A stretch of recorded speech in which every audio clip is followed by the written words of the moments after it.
బుల్లితెర ప్రేక్షకుల favourite TV show 'Bigg Boss' కొత్త సీజన్ అట్టహాసంగా ప్రారంభమైంది. ఆదివారం సెప్టెంబర్ 1 సాయంత్రం 'బిగ్ బాస్' 8వ సీజన్ గ్రాండ్ లాంచ్ ఈవెంట్ జరిగింది. మొత్తం 14 మంది కంటెస్టెంట్లు ఈసారి హౌస్లోకి అడుగుపెట్టారు. ఇందులో బుల్లితెర నటీనటులు, యాంకర్లు, యూట్యూబర్లు, సోషల్ మీడియా ఇన్ఫ్లుయెన్సర్లు ఇలా వివిధ రంగాలకు చెందిన సెలబ్రిటీలు ఉన్నారు. యష్మి గౌడ, నిఖిల్, అభయ్ నవీన్, ప్రేరణ, నటుడు ఓం ఆదిత్య, బెజవాడ బేబక్క, కిరాక్ సీత, నటుడు నాగమణికంఠ, నటి సోనియా ఆకుల, సీరియల్ యాక్టర్ పృథ్వీరాజ్, శేఖర్ భాషా, నైనిక, నబీల్ అఫ్రీది ఈసారి బిగ్ బాస్ హౌస్లో తమ అదృష్టం పరీక్షించుకోనున్నారు. కాగా బిగ్ బాస్ కంటెస్టెంట్స్ వారి రెమ్యూనరేషన్స్ గురించి నెట్టింట ఆసక్తికర చర్చ నడుస్తోంది.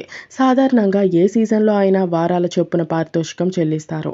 బిగ్ బాస్ హౌస్లో వారానికి ఒకరు ఎలిమినేట్ అవుతుంటారు కాబట్టి ఎప్పుడూ వారాల ప్రకారమే కంటెస్టెంట్లకు రెమ్యూనరేషన్ చెల్లిస్తారు. కాగా గత సీజన్లతో పోల్చుకుంటే ఈసారి పెద్దగా పాపులర్ కంటెస్టెంట్స్ హౌస్లోకి రాలేదన్న అభిప్రాయాలు వ్యక్తమవుతున్నాయి. ప్రస్తుత సీజన్లో అంతో ఇంతో స్టార్ యాంకర్ విష్ణుప్రియనే మోస్ట్ పాపులర్ కంటెస్టెంట్.